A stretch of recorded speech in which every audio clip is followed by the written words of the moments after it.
અને એક મહત્વપૂર્ણ સમાચાર સામે આવી રહ્યા છે, કરીએ તેની પર નજર। રાજકોટથી આ મહત્વપૂર્ણ સમાચાર। રાજકોટ મહાનગરપાલિકાની આજે સ્ટેન્ડિંગ કમિટીની બેઠક મળશે। વિવિધ મુદ્દાઓ પર ચર્ચા કરવામાં આવશે। તો બેઠકમાં 45 દરખાસ્તો અંગે નિર્ણય લેવામાં આવશે। નવી 6 આંગણવાડી બનાવવા માટે સ્ટેન્ડિંગ કમિટીની બેઠકમાં દરખાસ્ત પસાર કરવામાં આવશે। તો સિંહ સફારી પાર્ક માટે રૂપિયા 16 કરોડના ખર્ચની પણ દરખાસ્ત મૂકવામાં આવી છે। તો રાજકોટ મહાનગરપાલિકાની આજે સ્ટેન્ડિંગ કમિટીની બેઠક મળવાની છે।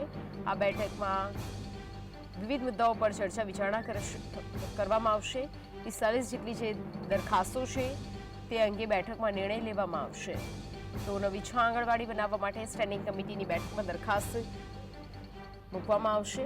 આ સાથે જ સિંહ સફારી પાર્ક માટે રૂપિયા 16 કરોડના ખર્ચની પણ દરખાસ્ત મૂકવામાં આવી છે।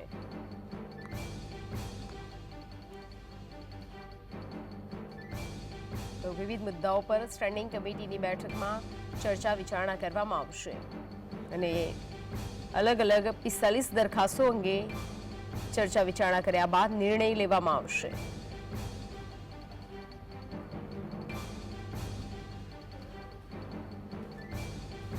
વધુ વિગતો સાથે સંવાદદાતા લકીરાજ ફોનલાઈન પર જોડાઈ ગયા છે।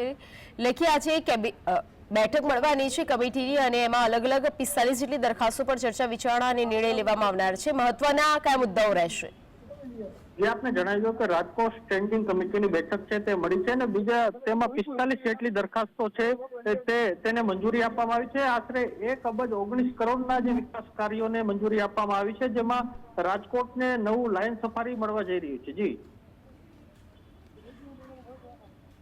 સિંહ પાર્ક સિવાય કયા મુદ્દા મહત્વના રહેવાના છે? કારણ કે 45 અલગ અલગ જે દરખાસ્તો છે તેના પર ચર્ચા વિચારણા થનારી છે અને તેના પર નિર્ણય લેવાના છે। ત્યારે ચોક્કસથી ત્યારબાદ જો વાત કરવામાં આવે તો મિયાવાકી અર્બન ફોરેસ્ટ છે, જીઆઈ લાઇન સહિતના જે કામો છે તે મંજૂર કરવામાં આવશે। તો બીજી તરફ જે સફાઈ કામદારોનો મુદ્દો વર્ષોથી ચાલ્યો આવ્યો છે કે વારસદારોને નોકરી મળે, તેની ઉપર પણ મંજૂરી આપવામાં આવશે। જી, આરોગ્યને લઈને કોઈ ચર્ચા વિચારણાના સૂર દેખાઈ રહ્યા છે કે કેમ? કારણ કે જે રીતે પાછલા સમયમાં આરોગ્યને લઈને જે લાલિયાવાડી સામે આવી છે તેને લઈને આમાં કોઈ ચર્ચા વિચારણાનો સૂર જોવા મળ્યો છે કે કેમ? ક્યાંક ને ક્યાંક હજુ પણ એવું લાગે છે કે આંખ આડા કાન રાજકોટ મહાનગરપાલિકા કરી રહી છે, કારણ કે આ વખતની બેઠકમાં પણ કોઈ પણ પ્રકારની જે આરોગ્ય લક્ષી કોઈ પણ પ્રકારની ચર્ચા છે તે કરવામાં નથી આવી। દિવસે ને દિવસે રોગચાળાનો જે આંકડો છે તે વધી રહ્યો છે। ડેન્ગ્યુના કેસ પણ રાજકોટમાં વધી રહ્યા છે। દર્દીઓની લાઈન રાજકોટ સિવિલ હોસ્પિટલમાં પણ જોવા મળી રહી છે। છતાં પણ જે આરોગ્ય વિભાગ અને રાજકોટ મહાનગરપાલિકાનું જે નિંબર તંત્ર છે તેમના માટે સમય નથી તેવું લાગી રહ્યું છે। જી, લકીરાજ જોડાઈ સમગ્ર માહિતી આપવા બદલ આપનો આભાર।